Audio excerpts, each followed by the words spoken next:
Hello friends, मैं सोनी खुराना स्वागत करती हूँ आप सभी का अपने YouTube channel get your goal पर। तो फ्रेंड्स, कैसे हैं आप सब लोग और कैसी चल रही है आपकी एग्ज़ाम की तैयारी। फ्रेंड्स, जैसा कि मैंने आपको अपनी लास्ट वीडियो में बताया था कि हम 200 क्वेश्चंस की एक सीरीज़ करेंगे जो हिस्ट्री की होगी, जिसमें आधुनिक इतिहास के भी क्वेश्चन होंगे, मध्यकालीन इतिहास के भी होंगे और प्राचीन काल इतिहास के भी क्वेश्चंस होंगे। हम 200 क्वेश्चंस करेंगे। आज क्वेश्चन हम 21 से करने वाले हैं, क्योंकि हमने लास्ट वीडियो में 1 to 20 क्वेश्चन कर लिए हैं। अगर आपने वो वाली वीडियो नहीं देखी तो प्लीज़ उस वाली वीडियो को ज़रूर देखिएगा। फ्रेंड्स, एक बात मैं आपको और बता दूं कि इस सीरीज़ में मैंने सारे वही क्वेश्चंस लिए हैं जो इम्पॉर्टेंट हैं, जो एनसीईआरटी बेस्ड हैं और फ्रीक्वेंटली आस्क्ड क्वेश्चंस हैं, मतलब मोस्टली एग्जाम्स में पूछे जाते हैं। फ्रेंड्स, अगर आपको ये क्वेश्चंस अच्छे लग रहे हैं तो आप मेरी वीडियो को लाइक शेयर कर दीजिएगा। अगर अभी तक आपने चैनल को सब्सक्राइब नहीं किया है तो चैनल को भी सब्सक्राइब कीजिएगा और बेल आइकन को प्रेस कीजिएगा, ताकि आपको मेरी सारी वीडियोस के नोटिफिकेशन मिले। क्योंकि आगे अभी हम ज्योग्राफी के भी 200 क्वेश्चंस करेंगे और पॉलिटी के भी 200 क्वेश्चंस की सीरीज़ करेंगे। फ्रेंड्स, अगर आपने किसी भी टीचिंग एग्ज़ाम का फॉर्म फिल किया है जिसमें एसएसटी आता हो तो ये वीडियोज़ आपके लिए बहुत इंपॉर्टेंट होने वाली हैं। और एक बात और मैं आपको बता दूं कि मैं आपको क्वेश्चंस इस तरीके से कराती हूं, ट्रिक की तरह, ट्रिक के साथ, ताकि वो क्वेश्चंस आपको बहुत जल्दी याद हो जाएं और आपके माइंड में कहीं ना कहीं सेट हो जाएं। ठीक है फ्रेंड्स, ट्रिक थोड़ी सी फ़नी है, आप इंजॉय भी करेंगे और इंजॉय करके अच्छे से लर्न करेंगे। चलिए आज हम स्टार्ट करते हैं आज का फर्स्ट क्वेश्चन, जो कि है 21 नंबर का। भारत का प्रथम वायसराय कौन था? तो भारत का प्रथम वायसराय कौन था? फर्स्ट क्वेश्चन है लॉर्ड कर्जन, सेकंड ऑप्शन है लॉर्ड कैनिंग, थर्ड ऑप्शन है लॉर्ड विलियम बेंटिक और फोर्थ है इनमें से कोई नहीं। तो फ्रेंड्स, इसका आंसर है लॉर्ड कैनिंग। अब आप इसको कैसे याद करेंगे? देखिए, मैंने आपको अभी लास्ट वीडियो में बताया था कि कनिंग को आप याद करेंगे कैनिंग को याद करेंगे कनिंग से। कनिंग का मतलब होता है होशियार, यानी कि जो बहुत चालाक होता है उसे कनिंग कहा जाता है। ठीक है फ्रेंड्स, इंग्लिश में उसे कनिंग कहते हैं। तो जब वो चालाक था तभी तो प्रथम वायसराय बना, है ना, वरना कोई और नहीं बन जाता। इसलिए आप इस तरीके से याद करेंगे कि जो सबसे चालाक था वो भारत का प्रथम वायसराय बना, यानी कि लॉर्ड कैनिंग बना।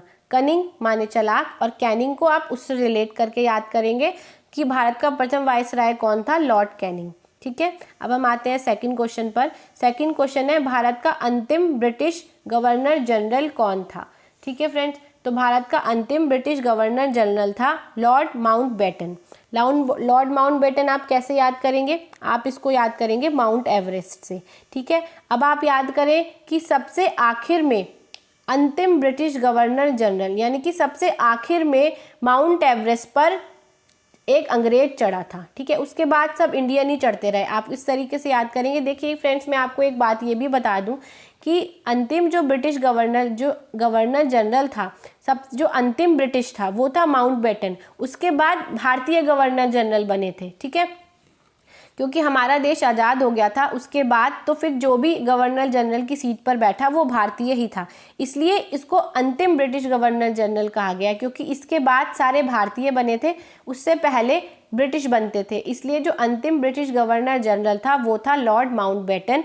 आप इसको ऐसे याद करेंगे कि जो सबसे आखिर में माउंटबेटन था, यानी कि जो माउंट एवरेस्ट पर्वत पर चढ़ा था वो ब्रिटिश था। ठीक है, आप ऐसे करके याद रखेंगे इसको। अब हम आते हैं अपने नेक्स्ट क्वेश्चन पर। नेक्स्ट क्वेश्चन है भारतीय शिक्षा का मैग्ना कार्टा किसे कहा जाता है? फ्रेंड्स, भारतीय शिक्षा का मैग्ना कार्टा कहा जाता है वुड डिस्पैच को। ठीक है, ये आप कैसे याद करेंगे? वुड डिस्पैच का मतलब अब आप ऐसे याद कर सकते हैं काटा। ठीक है, काटा, आपने काटा किसको है? वुड को। ठीक है, आप इसको याद कर सकते हैं।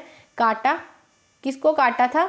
वुड को, यानी कि वुड डिस्पैच को काटा था। ठीक है, अब आप इसको ऐसे ही याद करेंगे, भारतीय शिक्षा का मैग्ना कार्टा कौन है? तो वो वुड डिस्पैच है, क्योंकि हमने वुड को काटा था। नेक्स्ट क्वेश्चन है 24, वहाबी आंदोलन के प्रवर्तक कौन थे? फ्रेंड्स, वहाबी आंदोलन के बारे में आपको थोड़ा सा मैं बता देती हूँ। ये अलीगढ़ में हुआ था और इसके जो प्रवर्तक थे वो थे सैयद अहमद। सर सैयद अहमद खां, आपने नाम सुना होगा, तो सेकंड इसका ऑप्शन ठीक है। वहाबी आंदोलन के प्रवर्तक थे सैयद अहमद खां। ठीक है, अब आप इसको कैसे याद करेंगे? वहाबी से मैंने याद किया, वहाबी से आप याद करेंगे बहना। ठीक है, बहना, जो बह जाता है पानी में, कोई चीज़ बह जाती है, वो आप उस तरीके से याद करेंगे। तो आप सोचेंगे सर सैयद अहमद खां। ठीक है, सर सैयद अहमद खां, आप सभी जानते हैं कि सैयद के आगे सर लगा होता है, उनका नाम है सर सैयद अहमद खां। मतलब मैं किसी के नाम को ऐसे कुछ ठेस नहीं पहुंचाना चाहती हूँ, बट ये इस तरीके से आप ट्रिक से याद कर सकते हैं कि जो सर था वो बह गया। ठीक है, जो सर था, चाहे वो किसी का भी सर हो या फिर आप वो कोई उपाधि समझ सकते हैं कि जो सर था वो बह गया। तो बहावी आंदोलन के प्रवर्तक कौन थे? सैयद अहमद खां। ठीक है, इस तरीके से आप इसको याद करेंगे कि बहावी आंदोलन के जो प्रवर्तक थे वो थे सैयद अहमद खां। अब हम आते हैं नेक्स्ट क्वेश्चन पर। नेक्स्ट क्वेश्चन है हमारा, बंकिम चंद्र चटर्जी द्वारा रचित आनंद मठ का संबंध किस विद्रोह से है? तेभागा से, सन्यासी से, तेलंगाना से या फ्राइजी से? फ्रेंड्स अब आप इसको ऐसे याद करेंगे, ये लिखा है आनंद और ये है इसका आंसर सन्यासी। अब आप ये समझिए, जो सन्यासी बन जाता है उसको आनंद की प्राप्ति होती है। ठीक है, तो इसको आप इस तरीके से याद करेंगे कि आनंद मठ का संबंध किस विद्रोह से है? सन्यासी विद्रोह से है। ठीक है, आनंद मतलब आनंद किस में मिलता है? सन्यासी बनकर आनंद मिलता है। तो आप ऐसे याद रखेंगे कि आनंद मठ का संबंध सन्यासी विद्रोह से है। अब हम आते हैं नेक्स्ट क्वेश्चन पर। नेक्स्ट क्वेश्चन है, शुद्धि आंदोलन किसने चलाया? तो जो शुद्धि आंदोलन था वो दयानंद सरस्वती ने चलाया था। ठीक है, अब आप इसको कैसे याद करेंगे? इसको आप ऐसे याद करेंगे कि देखिए शुद्धि, शुद्ध और सरस्वती। देखिए सरस्वती माँ सबसे शुद्ध होती है, सरस्वती माँ से शुद्ध तो कोई होता नहीं है। तो आप इस तरीके से इसको याद रख सकते हैं कि शुद्धि आंदोलन चलाया था दयानंद सरस्वती ने। जिसके नाम के पीछे सरस्वती है उसने ही शुद्धि आंदोलन चलाया था। ठीक है, अब हम आते हैं नेक्स्ट क्वेश्चन पर। नेक्स्ट क्वेश्चन है, ब्रह्म समाज की स्थापना किसने की थी? तो ब्रह्म समाज की स्थापना की थी राजा राम मोहन राय ने। अब आप इसको कैसे याद करेंगे? ब्रह्म से आप याद रखेंगे ब्रह्मा। ठीक है, ब्रह्मा जी होते हैं, हम सभी जानते हैं ब्रह्मा जी भगवान जी हैं हमारे। तो जो ब्रह्मा जी हैं, जिन्होंने सृष्टि की रचना की है, आप ऐसे मानिएगा। तो जो ब्रह्मा जी थे वो कौन है? राजा। ठीक है, हम सबके हिंदुओं के आप समझ लीजिए राजा हैं, एक तरीके के देवताओं के गुरु हैं या राजा हैं, आप ऐसे मान सकते हैं। तो आप ऐसे याद रखेंगे कि ब्रह्म समाज की स्थापना करी थी राजा ने, यानी कि राजा राम मोहन राय। इस तरीके से आप याद रखेंगे। ठीक है, सरस्वती से आप याद रखेंगे कि शुद्धि आंदोलन किया था और ब्रह्म समाज की स्थापना की थी राजा राम मोहन राय ने। ठीक है, अब हम आते हैं नेक्स्ट क्वेश्चन पर। नेक्स्ट क्वेश्चन है, सत्यार्थ प्रकाश किसकी कृति थी? ठीक है, अब ये पूछ रहे हैं कि सत्यार्थ प्रकाश किसकी प्रकृति थी? तो वो थी दयानंद सरस्वती की। इसको आप कैसे याद रखेंगे? देखिए सरस्वती हमेशा सत्य बोलती हैं। आप ये समझिए कि जो सरस्वती माता हैं वो हमें हमेशा सत्य बोलने की शिक्षा देती हैं कि हमें हमेशा सत्य बोलना चाहिए। तो फिर सत्यार्थ प्रकाश किसकी प्रकृति है?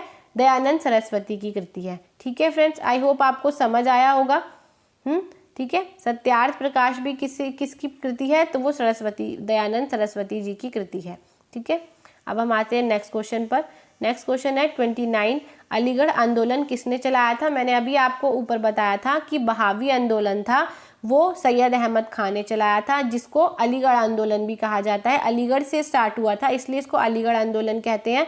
तो इसका ऑप्शन भी हो जाएगा सैयद अहमद खां, जो कि आप पिछले क्वेश्चन से ही समझ सकते हैं कि अलीगढ़ आंदोलन जो था वो सर सैयद अहमद खान ने चलाया था, जिसको हम बहावी आंदोलन के नाम से जानते हैं और जिसका जो मेन ऑफिस था, जो हेड ऑफिस था, वो पटना में था। ठीक है फ्रेंड्स, ये आपका एक और क्वेश्चन क्लियर हो गया। मैंने अभी आपको बताया एक क्वेश्चन कि बहावी आंदोलन था वो सैयद अहमद खान ने चलाया था, दूसरा वह उसका हेड ऑफिस पटना में है, तीसरा उसे हम बहावी आंदोलन के नाम से भी जानते हैं। ठीक है, अब हम आते हैं नेक्स्ट क्वेश्चन पर। नेक्स्ट क्वेश्चन है हमारा, वेदों की ओर लौटो किसका नारा था? ठीक है, वेदों की ओर लौटो जो नारा था वो था स्वामी दयानंद का। ठीक है, इसको आप कैसे याद करेंगे? देखिए आजकल के टाइम में क्या होता है कि कोई बच्चे हैं या लोग हैं, हम लोग वेद पढ़ना नहीं चाहते। हमने कभी किसी ने वेद पढ़े हैं? नहीं पढ़े ना। बट पहले के जो लोग थे वो सारे वेद पढ़ते थे। तो आप उसको कैसे याद रखेंगे कि वेदों की ओर लौटो दया। ठीक है, अरे वेदों पे दया करो भाई, वेदों को भी कोई पढ़ लो है। तो इस तरीके से नारा मतलब किसने दिया था? स्वामी दयानंद ने। तो आप ऐसे याद रखेंगे कि वेद और दया। ठीक है, वेद और दया को आप कनेक्ट करके याद रखेंगे तो आप कभी भी नहीं भूलेंगे। ठीक है, वेदों की ओर लौटो नारा किसका था? तो वो स्वामी दयानंद का था। ठीक है, अब हम आते हैं नेक्स्ट क्वेश्चन पर। हमारा नेक्स्ट क्वेश्चन है 1893 में शिकागो में हुए धर्म संसद में भाग लेने वाले भारतीय आध्यात्मिक संत थे। देखिए फ्रेंड्स, शिकागो फॉरेन कंट्री है, उसमें एक धर्म संसद हुआ था, मतलब एक रिलीजन के प्रति एक सभा बुलाई गई थी, तो उसमें एक भारतीय आध्यात्मिक संत थे। क्योंकि देखिए उस समय पर 1893 में कोई अगर भारत से इंटरनेशनल कोई विदेश में कोई सभा हो रही है, उसमें अगर कोई भारत से बंदा शामिल हो रहा है तो कितनी सम्मान की बात होती है, कितनी बड़ी बात है। तो ये बात हम समझेंगे कि ऐसा कौन सा व्यक्ति था या कौन से संत थे, आध्यात्मिक संत वो पूछ रहे हैं कि वो कौन से आध्यात्मिक संत थे जो शिकागो में धर्म संसद हुआ था उसमें उन्होंने भाग लिया था। तो उसमें उन्होंने भाग लिया था स्वामी विवेकानंद जी ने। ठीक है, इसको आप कैसे याद रख सकते हैं कि विवेक आनंद, मतलब आनंद आ गया भाई, फॉरेन गए थे तो कितना आनंद आया होगा, उन्होंने वहाँ पर संसद में उन्होंने पार्टिसिपेट किया, उन्होंने अपने धर्म को रखा होगा वहाँ पर, अपने धर्म की बातें की होंगी वहाँ पर। तो कितने हमारे भारत के लिए कितनी आनंद की बात है, हमारे भारत के लिए कितनी अच्छी बात है, उन्होंने वहाँ जाके हमारे भारत को रिप्रेजेंट किया है ना। तो आप ऐसे याद करेंगे कि जो आध्यात्मिक संत थे जिन्होंने शिकागो में भाग लिया था वो थे स्वामी विवेकानंद। ठीक है फ्रेंड्स, अब हम आते हैं नेक्स्ट क्वेश्चन पर। नेक्स्ट क्वेश्चन है नेक्स्ट क्वेश्चन है कि यंग बंगाल आंदोलन का प्रवर्तक था कौन थे। यंग बंगाल जो आंदोलन हुआ था उनके प्रवर्तक कौन थे। उनके प्रवर्तक थे हेनरी विवियन डिरोजियो। ठीक है, अब हम इसको इस तरीके से याद करेंगे, कैसे याद करेंगे हम इसको कि भाई एनी बेसेंट, कर्नल आलाकाट और हेनरी विवियन डिरोजियो। ठीक है, यंग बंगाल, देखो थोड़ा इंग्लिश सा नाम है, यंग का मतलब युवा होता है, तो फिर युवा भी रख सकते थे, युवा बंगाल आंदोलन, बट यंग बंगाल आंदोलन रखा। तो आप ये समझ लीजिए इंग्लिश का कुछ नाम है तो ये भी इंग्लिश का ही नाम होगा। ठीक है, हेनरी विवियन डिरोजियो, आप इसको याद रखेंगे कि यंग बंगाल आंदोलन जो स्टार्ट किया था वो हेनरी विवियन डिरोजियो ने स्टार्ट किया था। ठीक है फ्रेंड्स, अब हम आते हैं 33 क्वेश्चन पर। 33 क्वेश्चन है कि भारत में सती प्रथा कब प्रतिबंधित हुई। ठीक है, इसको आप ऐसे याद रखेंगे कि सती से आप याद रखेंगे कुंती। ठीक है फ्रेंड्स, कुंती। ठीक है, कोई कुंती है, कोई लड़की है, उसका नाम आप याद रखेंगे कि कुंती है, वो 29 में सती हुई थी, ये है 29। ठीक है, मैं नाम कोई और भी ले सकती थी, कोई मीना शीना भी नाम ले सकती थी, बट मैंने 29 से रिलेट करके कुंती रखा, क्योंकि आपको तभी याद रहेगा जब आपको कुंती नाम याद रहेगा, तभी आपको 29 याद रहेगा। तो सती प्रथा कब प्रतिबंधित हुई थी। सती प्रथा 1829 में 29 में प्रतिबंधित हुई थी। इसे 29 भी कहते हैं, 29 भी कहते हैं।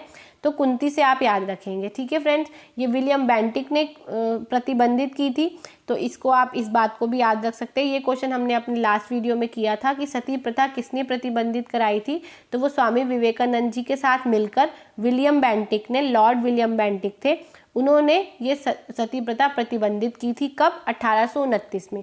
तो आपके 3 क्वेश्चंस क्लियर हुए कि सती प्रथा 1829 में क्लियर हुई थी, प्रतिबंधित हुई थी। दूसरी बात आपकी क्लियर हुई कि किसने करी थी, तो वो विलियम बेंटिक ने की थी। किसके साथ मिलके की थी? विवेकानंद, स्वामी विवेकानंद जी के साथ मिलके की थी। ठीक है, अब हम आते हैं नेक्स्ट क्वेश्चन पर।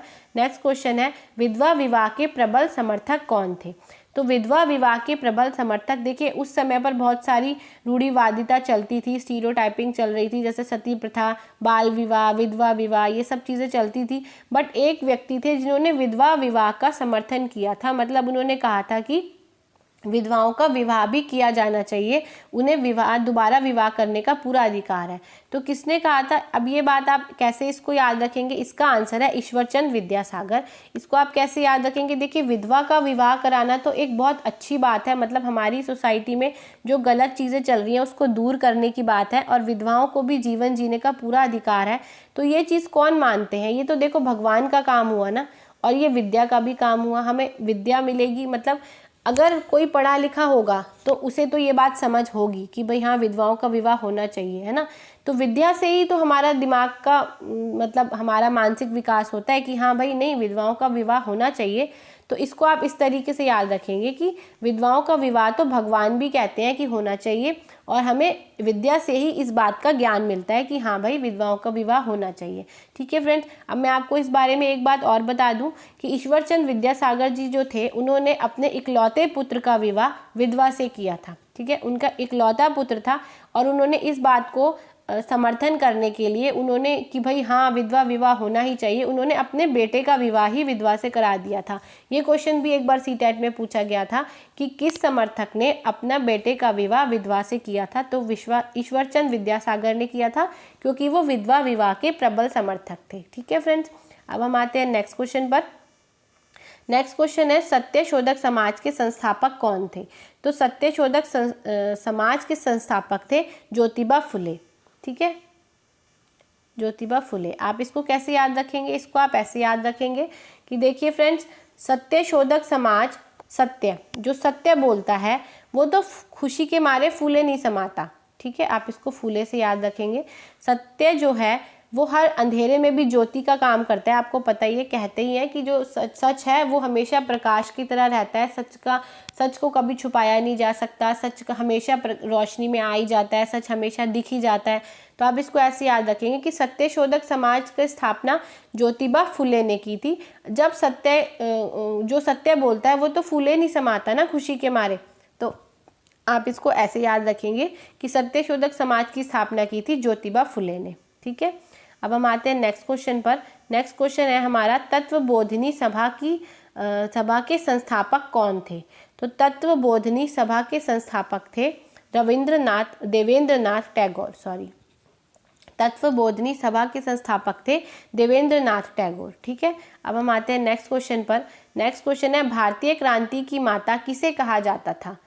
यहाँ थोड़ी सी टाइपिंग की प्रॉब्लम हो गई है, किसे वह कहा जाता था। तो यहाँ है कि भारतीय क्रांति की माता किसे कहा जाता था?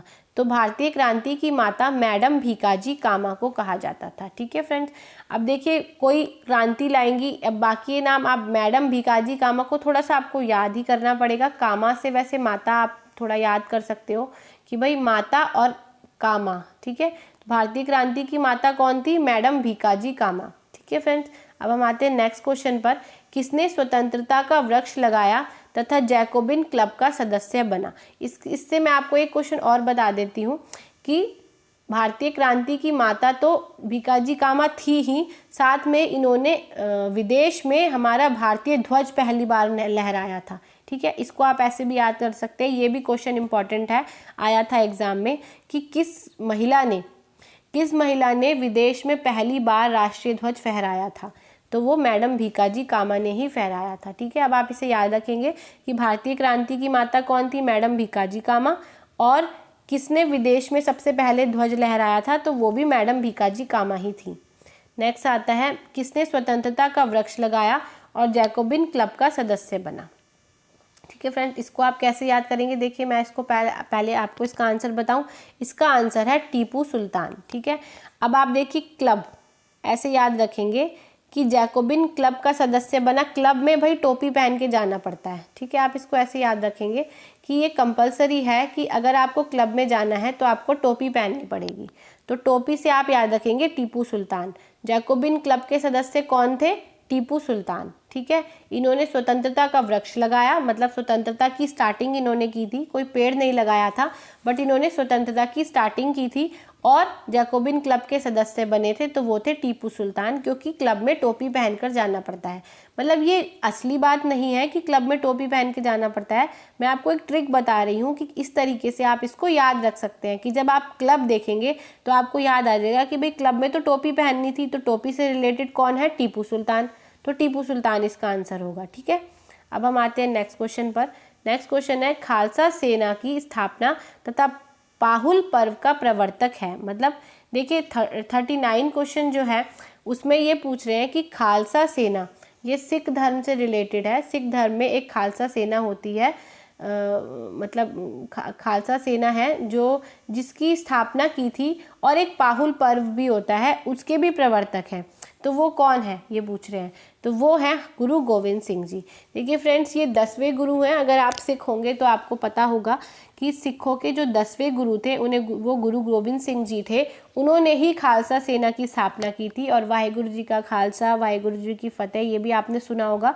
उन्होंने इस बात का ही नारा उन्होंने ही दिया था, क्योंकि जब उन्होंने खालसा सेना की स्थापना की तब उन्होंने इस नारे को भी दिया। तो इसलिए आप मानेंगे कि खालसा सेना की स्थापना किसने की थी, गुरु गोबिंद सिंह जी ने, और पाहुल पर्व के प्रवर्तक भी गुरु गोबिंद सिंह जी थे। और अगर क्वेश्चन आता है कि सिख धर्म के 10वें गुरु और 10वें व अंतिम गुरु कौन थे, तो वो थे गुरु गोबिंद सिंह जी। ठीक है, इससे भी आपके 3 क्वेश्चंस क्लियर होते हैं, जैसा कि मैंने अभी आपको बताया। अब हम आते हैं अपने आज के लास्ट क्वेश्चन पर, जो कि इम्पॉर्टेंट क्वेश्चन है फ्रेंड्स। 40th क्वेश्चन है, गुरुमुखी लिपि के जनक कौन थे। ठीक है, गुरु नानक देव जी, गुरु रामदास जी या गुरु अंगद देव जी। फ्रेंड्स, इसका आंसर है गुरु अंगद देव जी। गुरु गोविंद सिंह जी नहीं है। गुरु गोविंद सिंह जी का तो मैंने अभी आपको बता दिया था कि वो खालसा धर्म के प्रवर्तक थे और वो 10वें गुरु थे। फ्रेंड्स, गुरु अंगद देव जी ये भी गुरु थे और इन्होंने गुरुमुखी लिपि का स्टार्ट किया था। गुरुमुखी लिपि एक लिखने का एक तरीका है, जैसे हमारी देवनागरी लिपि है, जो हिंदी है वो देवनागरी लिपि है, वैसे ही एक पंजाबी की लिपि है जिसे गुरुमुखी लिपि कहते हैं। तो उसके जनक थे गुरु अंगद देव जी। ठीक है फ्रेंड्स, अब ये था आज का लास्ट क्वेश्चन। आई होप आपको सारे क्वेश्चन समझ आए होंगे और सारे क्वेश्चंस की ट्रिक भी आपको समझ आई होगी। फ्रेंड्स, अगर आप सारे क्वेश्चन एक बार वीडियो फिर से देखकर ट्रिक से याद करेंगे तो आप दोबारा नहीं भूलेंगे, मुझे पूरा विश्वास है। आपको बस वीडियो एक बार दोबारा से देखनी है और दोबारा से ये ट्रिक समझनी है, तो फिर आपको ये सारे क्वेश्चंस याद हो जाएंगे। फ्रेंड्स, मैं कोशिश करूँगी कि मैं अपने सारे क्वेश्चंस इस ट्रिक के साथ ही आपको याद कराऊँ, क्योंकि हिस्ट्री देखिए थोड़ी बोरिंग होती है, मुझे भी पता है हिस्ट्री बोरिंग होती है, बट अगर वो किसी ट्रिक से याद की जाए तो वो अच्छी तरीके से जल्दी भी याद होती है और वो ज़्यादा टाइम तक दिमाग में भी रहती है। तो अगर आप मेरी इस बात से एग्री करते हैं तो प्लीज़ वीडियो को लाइक ज़रूर कीजिएगा और चैनल को सब्सक्राइब नहीं किया है तो सब्सक्राइब भी कीजिएगा, ताकि आने वाली सारी वीडियोस के नोटिफिकेशन आपको मिलते रहें। Friends, thanks for watching my video and good wishes and best wishes for your exams. Thank you.